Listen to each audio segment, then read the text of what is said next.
Parliament పరిధిలో ఈరోజు రా కదలి రా అనే కార్యక్రమానికి అధ్యక్షత వహించిన శ్రావణ్ కుమార్ గారికి, అదేవిధంగా పొన్నూరు నియోజకవర్గ ఇన్ఛార్జ్ ధూళిపాల నరేంద్ర గారికి, ఇక్కడికి విచ్చేసిన వేదికను అలంకరించిన పెద్దలందరికీ హృదయపూర్వక నమస్కారాలు తెలియజేసుకుంటూ, రా కదలిరా అనే కార్యక్రమానికి విజయోత్సవంలాగా వచ్చిన మన తెలుగుదేశం పార్టీ, అదేవిధంగా జనసేన పార్టీ తరపు నుంచి వచ్చిన వివిధ గ్రామాల నుంచి వచ్చిన ప్రజలందరికీ, అభిమానులకి పేరు పేరున నా హృదయపూర్వక నమస్కారాలు తెలియజేసుకుంటున్నాను.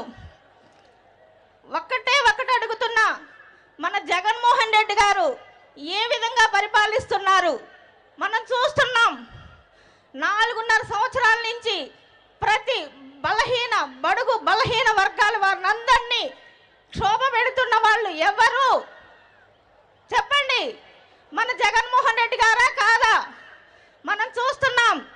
ఈ రోజున ప్రతి ఒక్క వర్గం వారు ఇబ్బంది పడుతున్నారు అంటే మన జగన్మోహన్ రెడ్డి గారు కారణం. ఒకటి అధికారంలోకి రాగానే తన తల్లి లాంటి ప్రజా వేదికను కూల్చివేసిన ఘనత ఎవరిది? జగన్మోహన్ రెడ్డి గారిదా కాదా? మనం చూస్తున్నాం.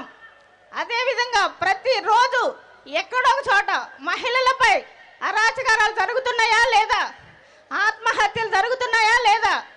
పట్టించుకొని జగన్మోహన్ రెడ్డి గారు ఈ విధంగా ఎవరిని ఏం చేస్తారు?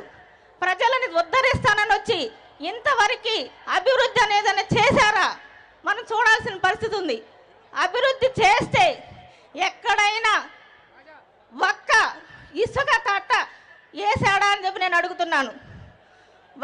ఒకటి ఇసుక దందా తప్పితే, మైనింగ్ మాఫియా తప్పితే ఆయనకి ఇంకేమీ పట్టలేదు.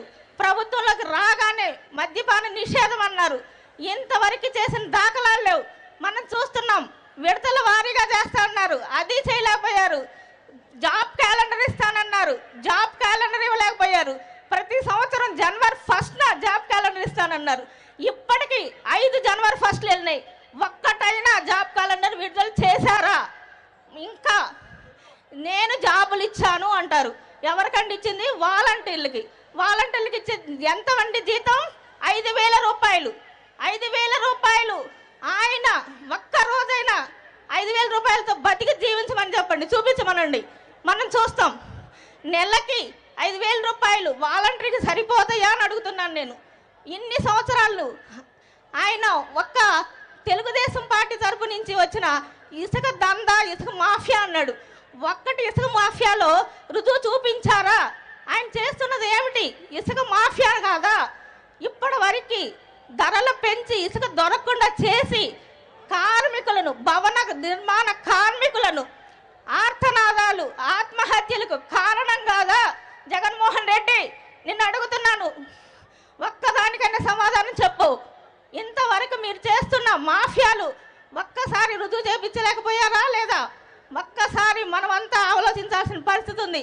జాబ్ క్యాలెండర్లు ఇవ్వలేకపోయారు, మద్యపాన నిషేధం ఇవ్వలేకపోయారు. మహిళలంటే చులకన. మన తెలుగుదేశం పార్టీ మహిళలకు ఎంత గౌరవిస్తుందో మీ అందరికీ తెలుసు.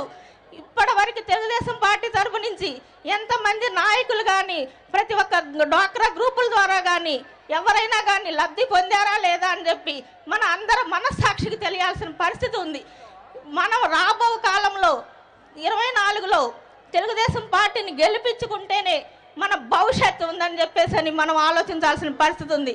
తెలుగుదేశం పార్టీ కార్యక్రమాలు, సంక్షేమం, అభివృద్ధి అంటేనే ఒక విజన్ ఉన్న నాయకుడు అంటే మన చంద్రబాబు నాయుడు గారు అని చెప్పేసి మనందరికీ తెలుసు. కానీ ఒక్క పొరపాటు చేసి రాష్ట్రంలో యువతని బాధించిన వాళ్ళు ఎవరు అంటే జగన్మోహన్ రెడ్డి గారు కాదా? జగన్మోహన్ రెడ్డి గారు పక్కన రాష్ట్రాలకు వెళ్ళాల్సిన అవసరమే ఉంది. నిరుద్యోగులకి నిరుద్యోగ వ్యవస్థ పెరిగిందా లేదా? గంజాయి ఇంతవరకు ఎక్కడ ఎప్పుడు ఇరని విధంగా మనం చూసాం. ఇప్పుడు ఎక్కడుందండి గంజాయి అంటే? తాడేపల్లిలోనా కాదా? తాడేపల్లి చుట్టూ గంజాయి తిరుగుతుంది, నిరుద్యోగుల్ని ఆకట్టుకుంటుంది, నిరుద్యోగుల్ని పెంచుతుంది. కేవలం గంజాయి మూలాన ప్రతి ఒక్క నిరుద్యోగి ఇబ్బంది పడి చావులు బతుకుల మీదకు తెచ్చుకుంటున్న పరిస్థితి జగన్మోహన్ రెడ్డి గారికి కనిపించవు.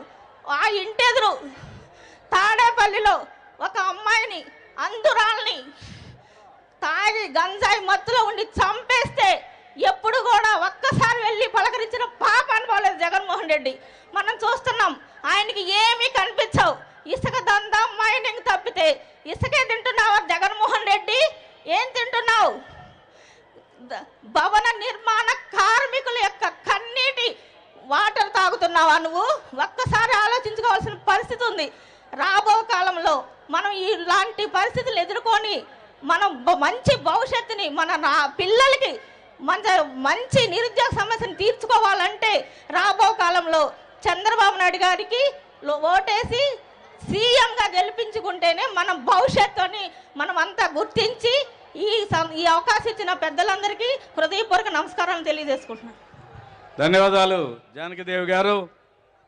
ఇప్పుడు కొద్దిగా దయచేసి అందరికీ చేసిన విజ్ఞప్తి వినండి. ఇక్కడ ఉండి చేసేది ఏం లేదు, మీరందరూ ఖాళీ చేసి ఎదురుకొస్తే కనపడతారు. దయచేసి ఇక్కడ ఉన్న వాళ్ళు కూడా ఖాళీ చేయండి. ట్రాక్టర్లు వస్తున్నాయి, జనం వస్తున్నారు, మీరందరూ అటు వస్తే ఇంకా బాగుంటుంది. తమ్ముళ్ళు వాలంటీర్లు, ఆ చివరున్న వాలంటీర్లు ఎవరైతే నా మాట వింటున్నారా వాళ్ళు కొద్దిగా రైట్ సైడ్కి కూర్చోబెట్టండి, నిలబడద్దు. ఓకే. పొన్నూరు నియోజకవర్గం జనసేన పార్టీ నాయకులు గౌరవనీయులు వడ్రానం మార్కండేయ బాబు గారిని మాట్లాడవలసిందిగా కోరుతున్నాను. ప్రభాకర్, నీ సీట్ ఎక్కడ ఉంటుంది చూడు.